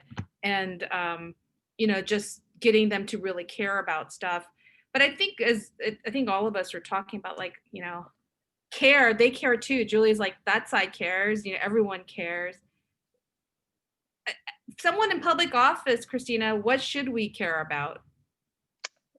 each other, everything. I think for Asian Americans especially, we need to think about how divorce ourselves from the progress of civil rights that was won by Black and brown immigrants. And I think affirmative action, clearly the way that vote went a way where Asian folks are not thinking about that and are thinking about like, no, my kid's not gonna get in a Berkeley, like, and they get all, this is my pearl clutching, you know, and like, I think that divide exists because of the lack of stories that we have where we can understand that we have that connection to that community, while our mothers or grandmothers may not have a lot of Black and brown friends, like that those victories were won, and our liberation strategies have come from those activists. So I don't know how to make that connection clearer. I feel like in my work with the aunties, we do a lot of radical care, we call it, like, and believe me, like when the mask making started in March, it was like an all health matters thing to me. I was like, oh wow, this is like the most like open I've been with the whole world. Like I'm just making masks for everyone. And then it became very clear that yes, I could sew masks for everyone who needed it, but there was populations that didn't have access to it, and I needed to hit them first because they were getting hit the worst. And so I'm talking about like the Navajo Nation, indigenous communities, incarcerated communities, farm workers, right? Migrants at the border. And suddenly it was like, how did this become political? This was going to be like Kristina's like, Kristina just loves everyone. but all things, when you unpack them, like, especially this mask making thing, and we're really frustrated as aunties because we're like, why 7 months in are we still sewing?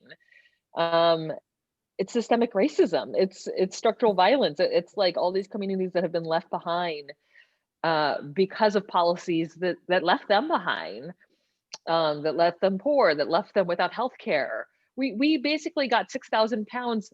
But we are not in the medical supply business, us aunties, right? Like we, through our connecting and guerrilla figuring stuff out, GUERILLA, not like gorilla the monkey.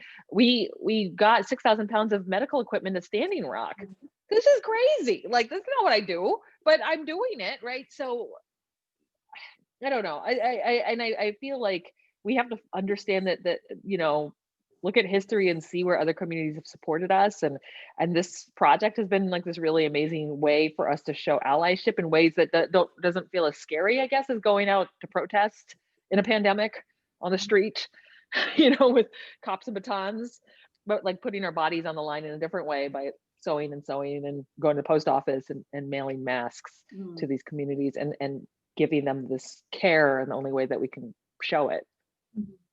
And I hope if folks are hearing about this for the first time, and Kristina was on Good Morning America, and I think Phil Yu, Angry Asian Man, was saying that he thought that the reporter thought you were out, right? That was kind of funny.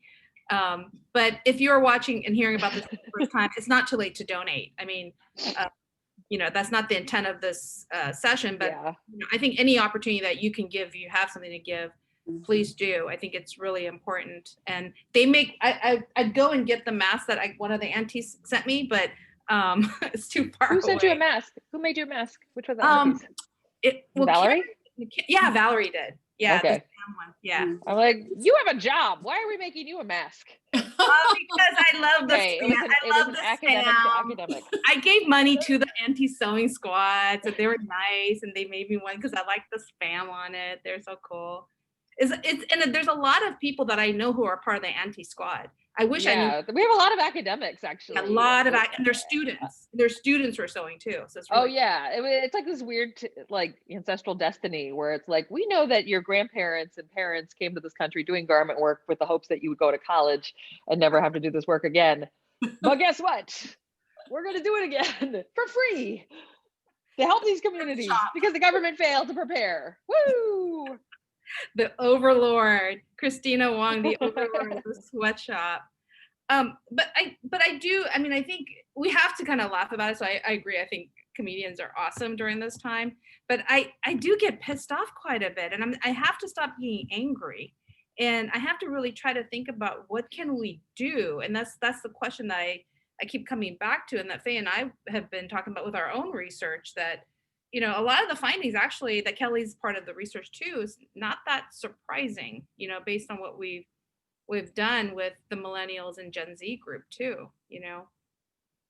Well, I think, you know, what you raised, Mary, when you talked about what we really, I said the same thing as someone said, oh, this is the most consequential election of your lifetime. And I'm like, no, it's not. That was Reagan. Mm-hmm. Because that's how we got here. And I think that what we have to look at is like over my entire life, real wages have declined. Mm-hmm. And, you know, I'm not young. So that's a long period of time where no matter, unless you were in that top 0.1%, all of us were sort of falling further behind than what our expectations are and what our familiar expectations were and really what was going on for the people around us. And so I think as each group talks about the way they've fallen behind, there's sort of a tendency to forget that actually this is all of us, and there's clear policy decisions we can be making so that all of us don't slip further down. Yeah. And to segue to everything that, you know, starting from Sedelta was saying, and then Kristina and things like that, is that, again, I think that I came to this country for the education. So I was really appalled when I saw, like, you know, public schools, like teachers having to buy their own own books and stationery to give to. It's like, wow, what are we paying tax for? You know, it's like it still boggles my mind. And I think when I even think about the Asian Americans voting for some of the proposition, is that when you talk to some of the Asian Americans, they always feel as though some things are being taken away from them and then given to some other people. Yeah.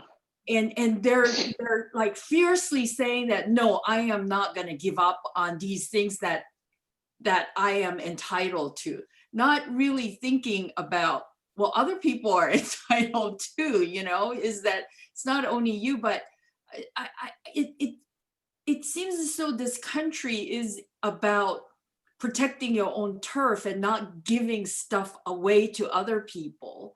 And, you know, what Kristina said was like, wow, if you like step back a little bit and care for other people, right? And not think of this as a charity. It's like, why do you have to be that rich? Because Faye, you know, you were talking about like the income going down. Some people are, you know, if you go to Silicon Valley, their income is definitely, I mean, their personal, you know, income it's like astronomical amount, but they're still protecting their turf. And you know, Mary and I talk about this, is that how rich do you have to be? I mean, why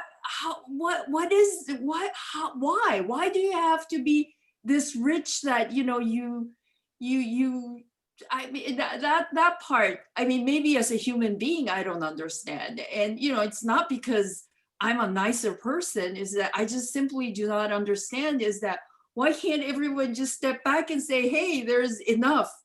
If we think about it in a more holistic way, there is going to be enough for a lot of people. But I do think that my way of thinking is a little bit simplistic, you know. I mean, it's not that. I absolutely know that it's not that simple, and that issues are much more complicated. But I wish that people would just say, hey, maybe I don't have to be this rich, you know? We really lost this opportunity during this pandemic to kind of to connect to our interconnectedness. Because this, like, Prince Charles got it, Tom Hanks got it, and then very poor populations were getting COVID, right? So this was a matter of, like, for me, when I was making masks in the beginning for everyone, it felt very clear why everyone, because if no matter, you know, who you are, if you don't get it, if you can be protected, that protects a bunch of other people. And then we just very quickly, like, fell off that opportunity train, right? Where it was just like, well, I don't want to wear it, I don't feel like doing it, and it became about selfishness again, and not and it's for as much critique as the Western world has about Asian countries, whether communist country, whatever, like, people put on masks because they were like, it's my duty, I have to do this so this goes away. Wuhan was only locked down for 76 days, which seemed like a long time as we were watching it before it got here. But now we're into like day 200 something with no end in sight. So, you know, we unfortunately lost this opportunity to that, you know, I don't know what to say about that. And I don't know if that's something we need to start to look at and figure out how to work from. But I think, unfortunately, this president or this occupant has, like, created so much damage around messaging around this virus that he's made some people think they're invisible, or that they can have this choice to get it or not. Or Not, a conspiracy. yeah. With conspiracy, yeah. Or it's God's will that if you get it, then it's your time to go. I mean, I've heard people say that, you It's know. bizarre. Yeah, it is bizarre, but I think, you know, I think when we talk about the Trumpyism that's happening, and Dina, who many of us kind of know, and Dina has a friend that's on the anti-sewing squad too, so she was saying yay to them. She's commenting that, you know, she has an uncle who's a person of color who is a Trump supporter too, and although and she's thanking everyone for the work that you're all doing, but she said that even though Trump lost, she's very concerned about Trumpyism being very much alive. And She's not wrong. yeah. And Yeah. and she wants to know, like, what do we do, right? Because, you know, we have family members, you know, Dina and I both have family members who support Trump. And how do we be mindful of this and navigate through this? And I think a lot of the folks who may not be here, and we're going to post it on Facebook later on, who will also see it, I think they're going to want to know, like, from your experiences and your positionality, you can only speak from where you sit, right? And from your experiences, what are some takeaways that you think that we can try? It doesn't mean it's going to necessarily work, but what are some things that we can try to do to kind of navigate this?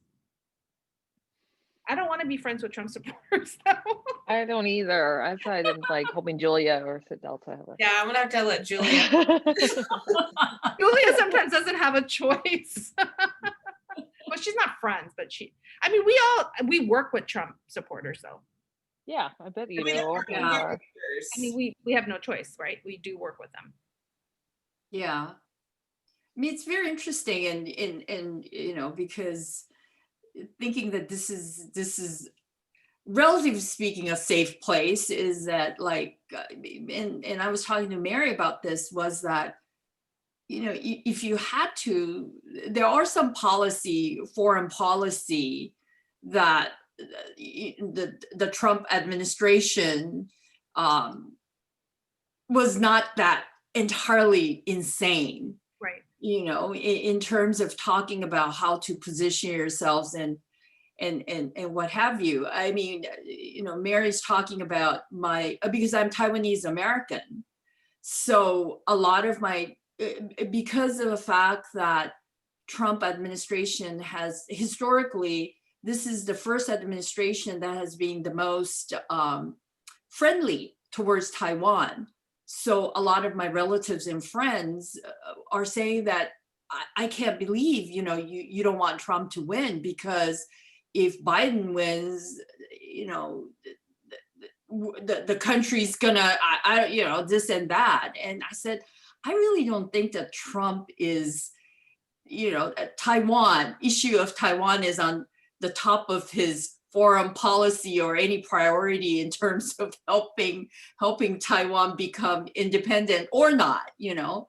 But I don't know. I don't know if I even answered your question, Mary. Is that I really like, and I don't think we're going to have any answer or solution. But what Sedelta was saying is that maybe a little bit of transparency in politics is a good start in terms of, because everyone thinks that there is a conspiracy, right? Like the where's the tax money going?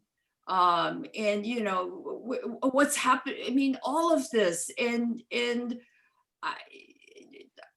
maybe it is in communication and messaging, and we do have the tendency to underestimate people's comprehension, and sometimes they are right because they tend to misinterpret in a way. But then at the same time, we have to be very clear in what we're trying to convey, and why is it not okay to disagree about some issues and have a civil conversation. And I think that what saddened me the most about Trump administration is that the lack of civility in anything that they do, is that there just wasn't any civility. I mean, it was just like boom, boom, boom, insanity. And every day was a whiplash of these things that they're talking about it. I'm hoping that, you know, this new administration at least tries to get the civility back, you know, but at the same time, not be too naive. Mhm.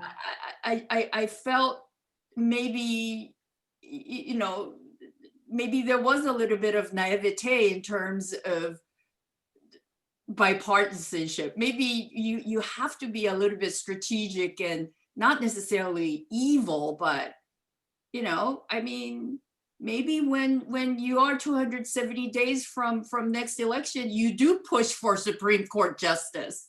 You know, don't say, well, you know, just say, you know, you do push for it so that it doesn't, you know, we're not in the predicament that we're in right now. So but at the same time, I'm hoping that there's a little bit of civility that comes back to Washington, D.C. And Sedelta, I'm not sure if you're going back to D.C. or not, but we're counting on you.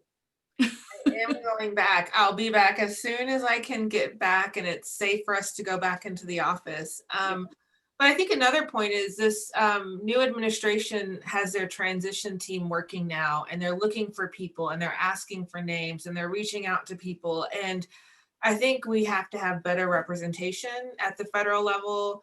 I think we have to have better representation at the state and the local level. You know, the election news wasn't all bad. You know, we have Cori Bush in Missouri who won. Stephanie Byers, the first openly transgender Native American for the state legislature. So, and, you know, there's these wins that are happening. And, you know, I think a lot of times we forget that these systems that we're working with weren't created for us or by us. And that includes poor white people too. I mean, these systems were not designed to help necessarily in a lot of these cases. And so, you know, if we can get to these decision-making tables and we can be represented, I think it makes a big difference. And just having different people at the table. I was just having a conversation with someone this afternoon, and oftentimes the government isn't trying to be this insidious, you know, oh, we're out to destroy Native Americans and tribes. And sometimes it's just simply that their general counsel doesn't know anything about sovereignty. Their lawyers there have never heard or have never thought about, oh, wait, tribes are treated differently and they have this different relationship and we should include them when we're writing this, you know, legislation or this, you know, the statute, whatever it is, or if we're looking at rulemaking, we need to remember tribes. So I think that we need to, and so I think part of it is stepping forward ourselves and, you know, being brave and courageous and saying, I want to do this and I need to do this. And I think there's two things. One, for me, I never wanted to leave Oklahoma. I never wanted, you know, I kind of wanted to go to DC when I was in college, but then I kind of was afraid of it at the same time. But when I was asked to come in and work for the administration, I took that leap, and it was one of the scariest things I've ever done. But it was also one of the most rewarding things. And I love DC, but it's also a sacrifice to be there. I miss graduations, I miss birthday parties, I miss, you know, soccer games with my nephews, I miss coffee in the morning with my parents. I miss a lot of things when I'm not at home, and but I know that I'm doing something in DC that's going to make a difference and that can make a difference. And we need more people like that there. And I can't be there forever. I'm not going to live forever. And it's like, I want to find other people. Like, if I see someone, I'm like, come in, just intern, just try it out. I'll help you find a position. Let's see what we can do to get you here. Because my whole goal is that the person who comes behind me, I want to tell them everything I know so they're better equipped than I was and they can go farther than I did. And that's the whole goal at the end of the day. So I think I still see a lot of potential. I'm still optimistic. I know that it's been easy to kind of concentrate on the 70 million and all this negative stuff, but there's still a lot of great things happening. And the other point is, I had to go through a really rough situation at work at one point, and I remember other people knew what was happening was wrong, and I kept waiting for someone to come in on this, like a knight in shining armor on his white horse, to come in and say, this is wrong, you know, we need to correct this. And one day I was like, that's not going to happen. I'm going to have to save myself. And I had to be the one to save myself, to take control of that situation. It wasn't something I wanted to do. I ended up leaving that position, but it was the best thing for me. And it was, you know, I think that's the realization that we're waiting for someone to come in and save us. And sometimes we have to be the ones to step in and say, I have to do it for us and for my community. I can't keep waiting for someone to come in and represent me and to try to represent the interests of my community.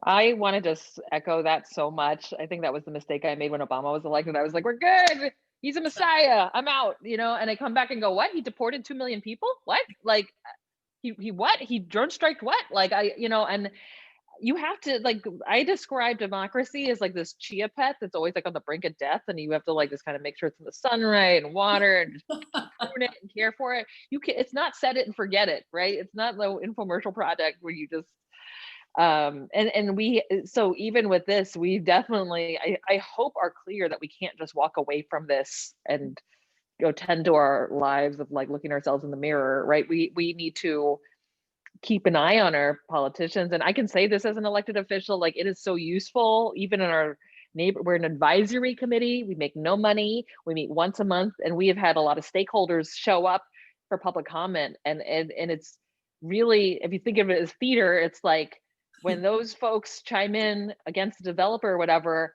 it helps me make a decision, because sometimes it's not like I ever get presented with something that says this is evil. Like, it's very blurry to read between the lines, and so it helps like getting input from a community, and that's, you know, and to help interpret you know, what the effect of this would be in the neighborhood. So yeah, I think we cannot. No one's saving us. I will tell you this as someone who waited for years for Jeremy Lin to marry me. I know you're watching this, Jeremy Lin. I know you're watching You have a chance. You still have a chance. Discussion. Someone must Still know shot. Jeremy. But until then, no one's coming to save us, right? No one is coming to fix it or anything. And it's certainly not a politician.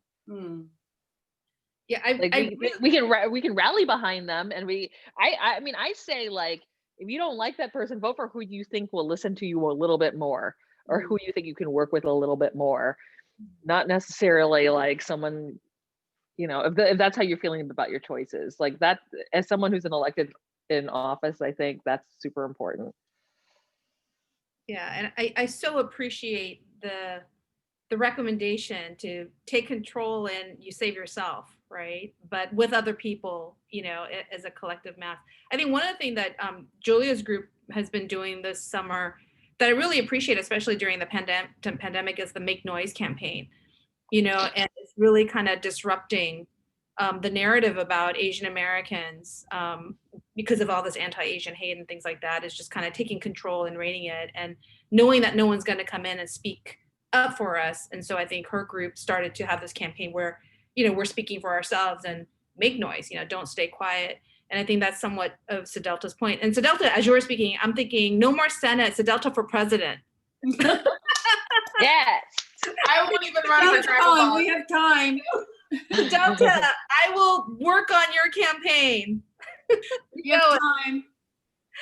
I'm You're flattered. do it. But I mean, I think it does. I think one of the folks in the quick Q&A was asking is about, I think it's because many of us are still angry, right? So one person was saying that, the Republicans never play by the rules, and we're always talking about decency and shouldn't we be a little ruthless too, is what they were saying, is that sometimes being too nice. And I think in some ways that was one of the challenges for Obama the first term, right? He was very accommodating and very nice when he didn't have to be, when we had control. And then the second term was, there's no way because of Mitch McConnell. But should we be a little ruthless, or should we be strategically ruthless? Like with a conscience, ruthless with a conscience. I don't get why we would just be ruthless. I think that would feed into just canceling the left and fracturing the left.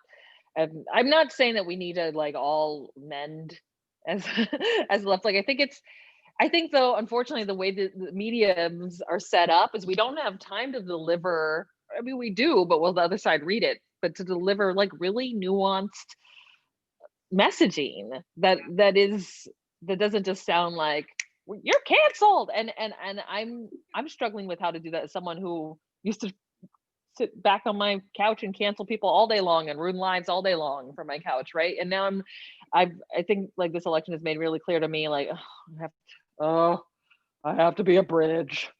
Oh, okay, and because I'm a politician now, I have to listen to all sides. But yeah, like I think we have to like figure out how to. Yeah, I do think being strategic is really important, but also keeping the big picture in mind and not to shut people down so much that they'll never work with you again.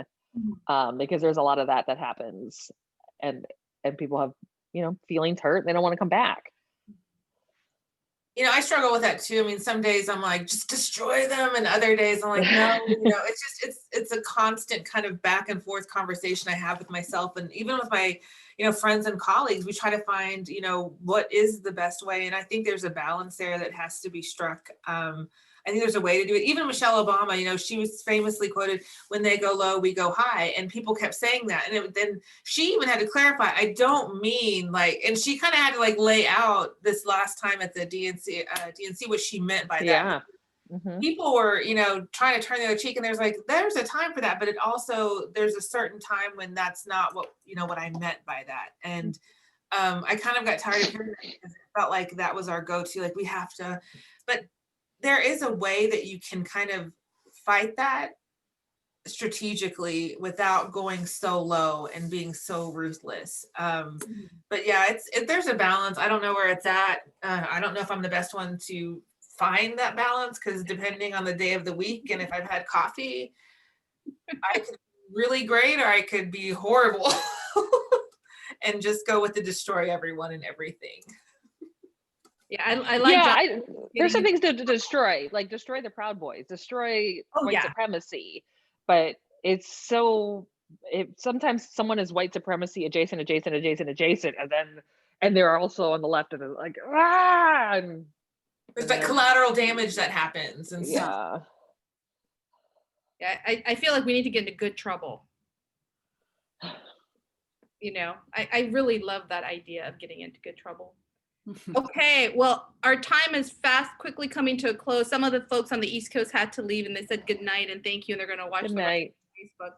But any last things? I'm so glad that Sedelta kind of talked about the hopeful, positive angle, despite the fact that I know that you were angry too about some of the stuff. But we do have to kind of keep our eyes on the prize, right? And really think about how do we mobilize? How do we strategize? How can people get involved? If you want to sew, join Kristina Wong's Anti Squad. the Sewing Squad. If you want to volunteer in Georgia, you can contact me and connect you with the folks who are doing some phone banking there. But there are, and even local level, right? Or if you want to get an internship, maybe try to connect with Sedelta and talk to her about, how do I work in DC? Can I do that virtually right now? You know, is that possible? Ask questions and stay connected. And, you know, I think the funny thing is, the arts is saving me right now, you know, during this time of the pandemic. And the arts are just so much danger, right? And, you know, Julia with her powwow Long Beach and, you know, all the art stuff that she does in support of the artists is so awesome. And Kristina's work of, you know, really public scholarship, right? In terms of what Kristina has done. And Sedelta, you know, when you were telling the earlier story about that horrible person, I just thought of the soft shell crab, because that's when I heard about the person. I think there's some inside joke that I have no idea what you're talking about. So you have to clarify or No, we post were a link to the story. You were having soft shell crab, Sedelta, because she never had it. My first time ever. Oh. So I was very excited about it. And I was shocked that it came out as a whole crab. But I ate it and I enjoyed it. And I was eating my salad, which I was enjoying as well. And then I'd eaten most of the plate when I looked down and realized there was a bug like this big on the plate. Caterpillar. They're like, oh, our salad is sourced from a farm, and it must have, and I was like, I don't care where. But we ended up getting everything paid for that night. And Bring Joey- a bug to dinner. Bring a bug to dinner. Yeah, thank God she was there, because I would have just been like, fine, you can take off 10% of my food or whatever, but she got the whole meal. Oh, there you. Yep. And then we got the couple next to us. They're celebrating their birthday. We got their day taken care of too. I'm like, you need to talk to them for the They should Put restaurants out of business. There you go. Put the restaurants out of business during COVID, Mary. Do it Asian style, COVID. Mary. This was way before COVID. Take them down. Before COVID. No, but I forgot what we were talking about. But I'm just saying that I really do appreciate the hopefulness, you know, and just rising above, just, you know, keeping at it, because we've had setbacks. We have to keep getting up, right? Julia gives this really great talk about, you know, failure and how you benefit and learn from failure, and how you keep going and you get better. And I think it's a strategy of, you know, how do we persevere during this time? That was an amazing segue from a bug in a salad to learning from failure. But go ahead. One of the viewers is asking, you know, they're thanking everyone for the insightful convo, and they want to know your thoughts on AOC. I love her. She's she's sort of she's sometimes described as the flip side of Trump, like the progressive, charismatic, Smart, social media savvy politician. And I think she definitely shows, I sort of just look to what she did as what is possible, that you can knock on enough doors, shake enough hands, look at a primary election in which very few people vote in, get yourself in there and make a shift and change, and influence a lot of other young people who didn't think it was possible to also inject themselves into politics.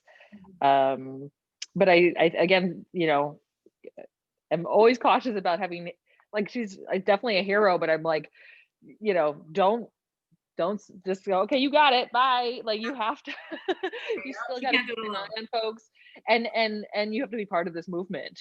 Mm-hmm. Yeah, I think too, like with her and Obama, they made politics kind of sexy. They made it kind of exciting again. They made it something that people were paying attention to.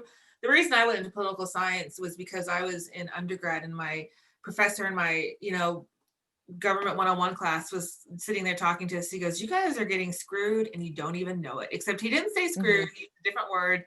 And I was appalled. I was like, you cannot talk to us this way. But he was not wrong, because at the time they're voting on Social Security and they're increasing the age. And he was like, you guys are gonna be working till you die. And they're doing it because you don't vote, you don't care, and you're not paying attention. He wasn't wrong. And so when Obama was elected, I started paying attention again. And when AOC, I started paying attention again. And I think other people, we need more people like AOC, because one person can't fix everything in the House and the Senate. It's a whole Yeah. of people.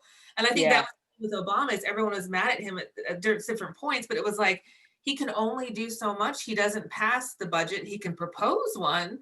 And he can only do so much, basically. So we need more of those people in those places of power like that and like-minded. And I hope she encouraged, and I think she has encouraged others to think about running for office. I mean, you do need money, but she showed that if you work hard and if you go on every door and if you really believe in what you're doing and put yourself out there, you could be in the same position. Yep. And I think to your point, Sedelta, you know, earlier you said people don't know how government works. You know, folks believe like once you're elected president that you get to do whatever you want. That's not how it works, right? I mean, No checks and we need balances. the Senate, we need the Congress, and you know, with Obama's second term, the Senate made it just impossible for him to get anything done, and that's why he was doing all those executive orders. Because after a while, and so I think folks don't understand that that's the checks and balance, and currently there's no checks. You know, well, that was the thing too, when Donald Trump ran, he was promising things, and I was like, I know he doesn't have the power to do that. He won't have the power to do that, but he's convincing when he says that he's going to build a wall and make Mexico pay for it. right. Even though that's absolutely not possible. Right. I think he did build a wall around his White House, though, right? Before the election. I remember he did, at least he did build some wall, right? I think he did still didn't pay for it. That got blown over. I mean, the wall has become a joke, you know, but it still was, you know, it's again, just knowing who can do what. Right. Hey, Julia, any last words?